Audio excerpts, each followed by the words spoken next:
So let's start with some offensive rookie of the year odds here. BetMGM has got some odds out here, and some of this, makes sense, right? Like right now, the favorites are Cam Ward and some guy. I don't know if you've heard of him. Genty is his last name. I'm not sure. We've ever talked about him on this show. Says the guy with the Raiders tattoo.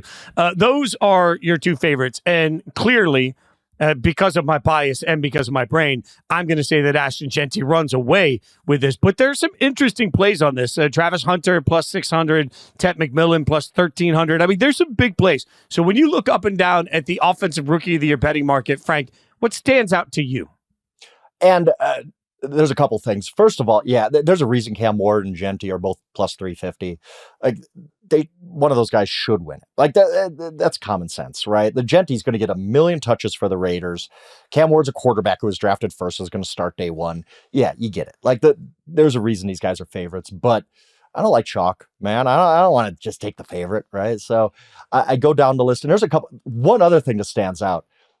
Shedeur Sanders is 22-1. He's 10th on the list. That's one of the most laughable things I've ever seen. And I'm not a Shedeur hater, but if you were betting on Shedeur Sanders to win Rookie of the Year, you're out of your mind. Like you're just burning money. Send it to me, please. I'll take your action at that point, because Shedeur Sanders is going to start training camp 4th on the depth chart. Could he win the starting job? Yeah, I guess, but it probably ain't going to happen early in the season. And even if he does win the job, he's playing on a terrible team, and he might not be that great. Like he's drafted in the 5th round. Like if you are taking Shedeur Sanders to win Rookie of the Year, you've kind of lost your mind. Like don't fall for this hype. He's there because of name recognition alone. That's a bad bet. Don't do it. I thought Jackson Dart at 25-1 was interesting, as we talked about with C-Rob. There is a path for. We're sitting here saying, yeah, Giants are just going to start Dart week 1. Why not? Like, what's the point in starting Russell Wilson week 1? So I like that. I like guys like Jaden Blue of the Cowboys, who. There's not a lot of competition in that backfield. And I mean, he is 50-1. Like, why not? Rico Dowdle had 1,000 yards in this offense. I mean, somebody could really be productive in this offense, but I will say the one guy stands out to me, the guy who I've admit, it's legal in Colorado, as most things are. And maybe I've dabbled a little bit in this market, Omari and Hampton. I truly believe, as I sit here, everybody, and even our guy, Matt Harmon, I've talked about this with him. He believes, you're going to have to deal with September. Najee's going to be the guy for a while. No. Jim Harbaugh's a really, really smart coach. And maybe he does lean on veterans a little bit, but I just can't imagine a scenario where they get through August and they're not like, Omari and Hampton, that's our guy. Why? What are we doing here? We're not wasting carries on Najee Harris. He's on a 1-year deal. We just drafted this guy 22nd overall. So and even if it does happen a little bit in September, that's fine. Omari's still going to be a big part of this offense. In my vision of what the Chargers offense is going to be, Harbaugh loves to run the ball. They have a good offensive line. They're going to be a good team. I think Omari and Hampton's going to get about 300 carries, and I think he's going to rush for about 1,500 yards, and I think he's got a great chance to win Rookie of the Year. And look, Genty's there. Other running backs there's a lot of good running backs on the board this year, rookie running backs, but I think Hampton stands out among all of them, especially at the odds. Yeah, so look, I agree with you on Genty. I wouldn't personally play Cam Ward. I don't think he has the weapons, and I don't trust the coaching. I think the Titans are bad. It's hard for a guy. They're going to go 5-12, right? Like, at best case scenario. Like how can you justify a Rookie of the Year vote on him? Unless he's just awesome and the rest of the team stinks, which is possible. But that's not how voters react. They like records, right? They like team success as well. Yeah, and look, I mean, Travis Hunter for the Jags. I mean, last time I checked, the Jags had an epic wide receiver last year. That's it. It's hard to get the volume there for Hunter. It's hard, right? You go up and down the list. I like your Omari and Hampton play. I actually a little bit better like R.J. Harvey, the Broncos running back at 20-1. And I think a couple of things here. One, if you're the Chargers, you've still got Justin Herbert, who's going to get so much of the benefit of the doubt in general, even from voters, from popular. Like, if the Chargers are good, Justin Herbert's going to get a lot of that praise. If the Broncos are good, we've already seen it. Like, Bo Nix gets a little of it. Sean Payton gets a lot of it. Their opportunity to use R.J. Harvey in a lot of ways, to me, just by the end of the year, I think RJ is he's a beast. And frankly, he's somebody I was really excited to draft in my fantasy keeper leagues. I think he's going to have a real shot. Like, Jackson Dart for the Cowboys makes sense because I do believe he's going to start week 1. And all he has to have is pretty good video game numbers and people will fall in love with it. But that RJ Harvey piece with Sean Payton as your head coach and with Bo Nix as your quarterback, who's going to need that help and need that outlet. Man, I really like RJ Harvey in that situation. I do too. The only thing that's holding me back a little bit is Sean Payton usually uses two backs. Like, he's not a one-back guy. He's really never been that. If you think of Mark Ingram, Reggie Bush, Alvin Kamara, like, they're always splitting with somebody, like Deuce McAllister way back in the day, or Pierre Thomas, whatever. Like, there's always like another guy in the backfield. And so I do think it's going to get split up, but it could also be a situation like I talked about with Amari, and where they get to the end of August and they're like, why are we wasting time with Audric Estime? Like, RJ Harvey's really good. Like, this guy could be a 300 carry guy. I don't think Peyton will do that because it's really not his MO. But yeah, I can see it. There's a reason I had RJ Harvey on my list when I wrote about it today. And that being said, I will again say, I'm irrationally excited about Ashton Jeanty. And in our couple of years working together, I mean, something bad's got to happen to Ashton Jeanty. Let's be real. But I think the bad that could happen is the Raiders stink. Or, injuries happen. I don't want to wish cast that upon him because I really don't. I can't wait to see the kid. And also, the Raiders had a historically bad rushing game last year. And I don't think that was all because of the running backs. I don't know that they fixed that offensive line. It's okay. So there's a few things working against Jeanty. And there's a reason he's a favorite. There's a reason he's a big favorite. But I more things can go bad than they can go good. So I kind of just wanted to go down the list a little bit and find a rookie of the year candidate. But yes, I'm excited as heck about Ashton Jeanty. There's no question about that. Definitely the most excited I've been in several years for a first-round draft pick for the Raiders. All right, let's get to some NFL win totals that we think are out of whack. So this could be good or bad. We picked a few each that we think could be, maybe Vegas is just seeing a little bit too much excitement, or maybe Vegas is too cautious in this. So we picked a few each that were either wildly over or wildly under. I will start, good sir, as I was at Gillette Stadium Saturday watching Jelly Roll and Post Malone absolutely crush it. By the way, go see that tour. Jelly Roll might be the most dynamic performer I think I've ever seen on stage in my life. Like, I just seriously, wow. Like Jelly Roll was less of a concert, more of a religious experience. I got to be honest. I did not have any expectations. I didn't know what to expect. I walked away from that show stunned at Jelly Roll. It's now the second time I've seen Post. Post puts on one of the best concerts I can remember, but Jelly Roll was like a religious experience. That being said, I'm walking around Gillette, and I kept thinking about just what this season's going to look like for New England. And, Patriots fans were so excited. Jelly came out with the Patriots hat on, and he said, I'm a lifelong diehard Titans fan, and I've never worn another hat, but I got to meet Mike Vrabel backstage and Robert Kraft backstage. And so for one day, I will rock the Patriots. And Gillette went crazy. And I sat there and I thought, man, if only they were going to have this much to cheer about. Like, the legend of Mike Vrabel has grown to a point that it's like, your grandpa when he tells a fishing story at this point. Like, it started as a little fish, and now it's some Guinness Book of World Records catch that he has here. We make it sound like year in and year out, Mike Vrabel willed terrible Titans teams to the precipice of the Super Bowl because of his greatness with coaching. There were moments that happened, that they had a great year there. There were times that I think Mike Vrabel was very good. But I think the legend of Mike Vrabel forgets that he did have a guy named Derrick Henry that turns out is, I don't know if you know, there's not very good. And at the end of the day, Mike Vrabel had some issues with his offensive play callers. He had some issues with some of the coaches he brought in. He had some issues with controlling some of the things behind the scenes. Like, there are all of these little Mike Vrabelisms that were buried because it was happening in Tennessee. We have just assigned Mike Vrabel to Drake May with the presumption that leads to, according to Vegas, 8.5 wins. I am hammering the under on this, hammering it. And I think Drake May is going to be very good, but we can't have it both ways. We can't sit here, Frank, and tell everybody, well, Josh McDaniels' offenses are very hard to learn. I talked to somebody that played in his offense for a year and said that he played in the NFL for over 10 years. And he said, look, I have never even read an offense more difficult to communicate than Josh McDaniels. It's like a foreign language. So we just presume that Drake May automatically picks it up. Look, I know Mac Jones had some success. That's what everybody plays to. It's a different world, man. I think the Patriots are on the right path. And I think the Patriots are going to be really good in a couple of years. And I still think that the Patriots need work. They feel to me like a 6-win team that's taking a massive step forward to get to 6 or 7 wins. But 8.5, my God, no. Do you know how many combined wins they have the last 2 years? 8. So you're expecting 9 wins this year. Like, that was the sticker shock I had when I was going through all the win totals. I was like, 8.5 for the Patriots. But then I will say this, I started to think about it. Easy schedule. That helps them a lot. They did spend a ton of money to fix this defense. Their defense does not look bad on paper. Now, it doesn't always work out as you hope, but I think they have improved the offensive line. They brought in another running back that's going to help Drake May out a little bit. The one thing that's they're depending a lot on Stephon Diggs, and I'm not even going to talk about the off-field stuff, Stephon, but even Stephon as a player, he's in his 30s, coming off an ACL. His production's gone way down the last, season and a half for him. I don't know that you could depend on Stephon Diggs as a number one, and they don't. The rest of that receiver room is really not good. We're all excited about Kyle Williams, but Kyle Williams is a third-round rookie on a team that has never drafted a receiver since like Irving Fryer and had any success, right? Like their track record there is not good.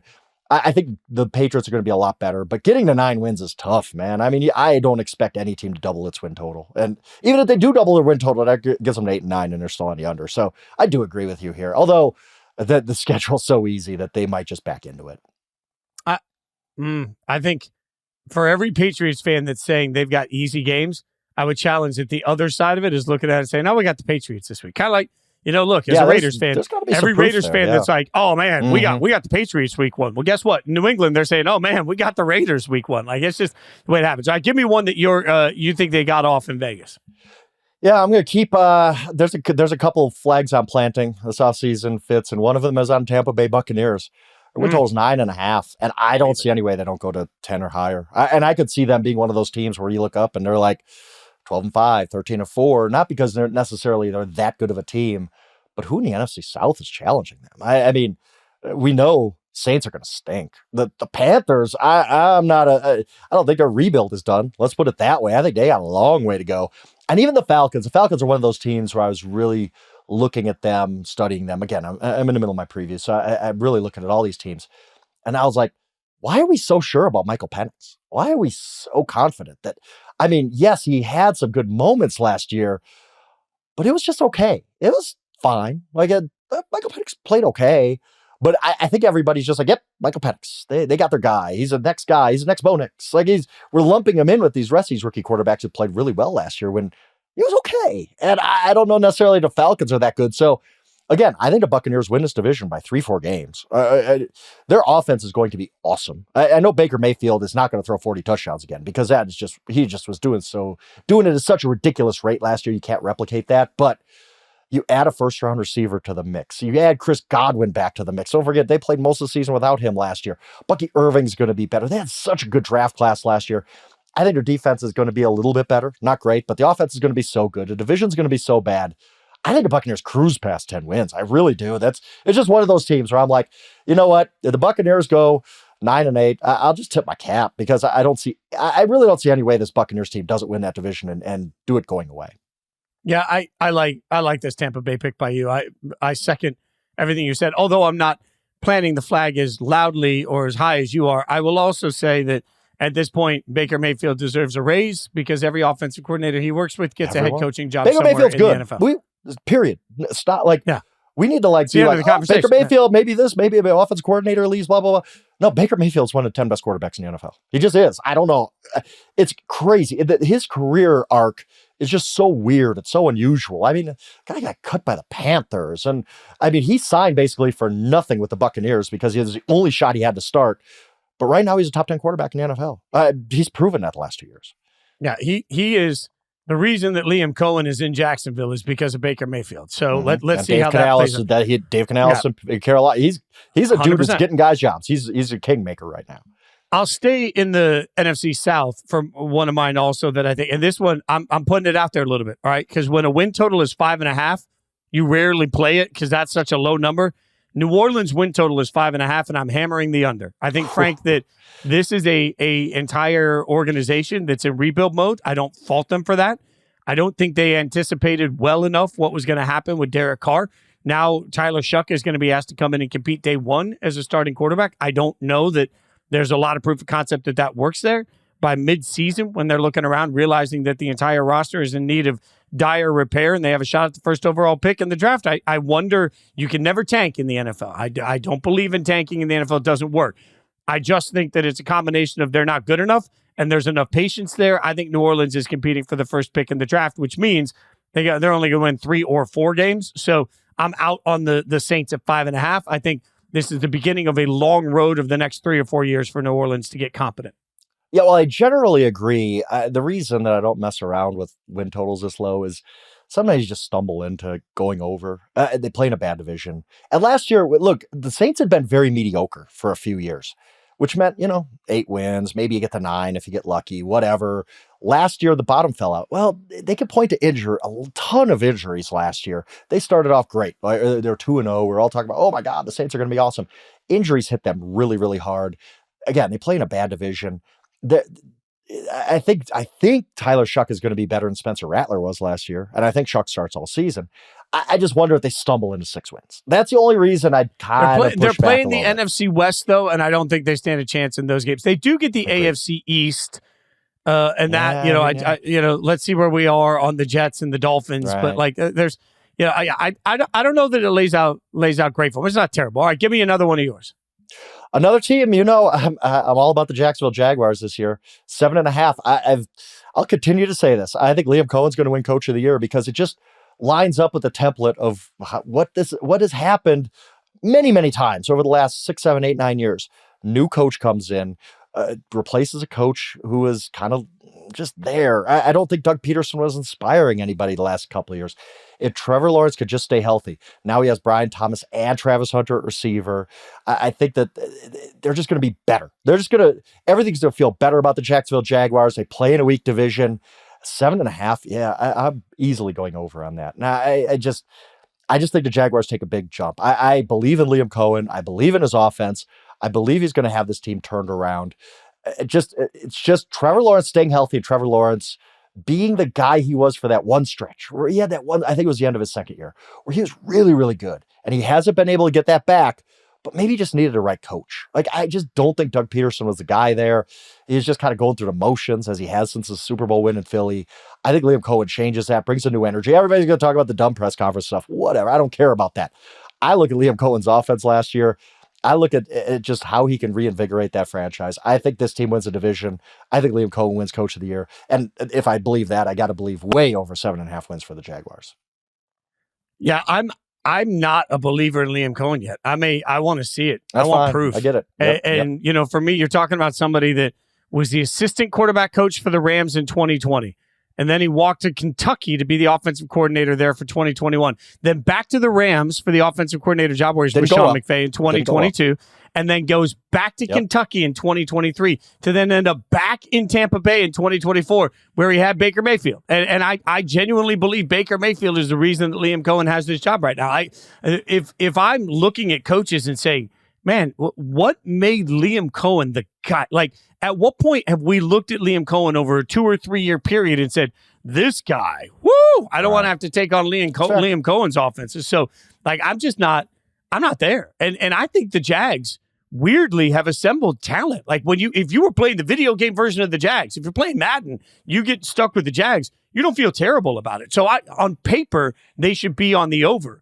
I don't know that I trust ownership or the front office or Liam Cohen enough to get them to that over on 7.5. They'd have to get 8 wins. The Jags just feel like they're perennial until seen otherwise. The Jags, in my mind, are a 6-win team. A 6-win team with the quarterback that should be better than that. That's who they are. So I'm a little out on that. Let me give you another one I'm way out on. I have my cash in this one already.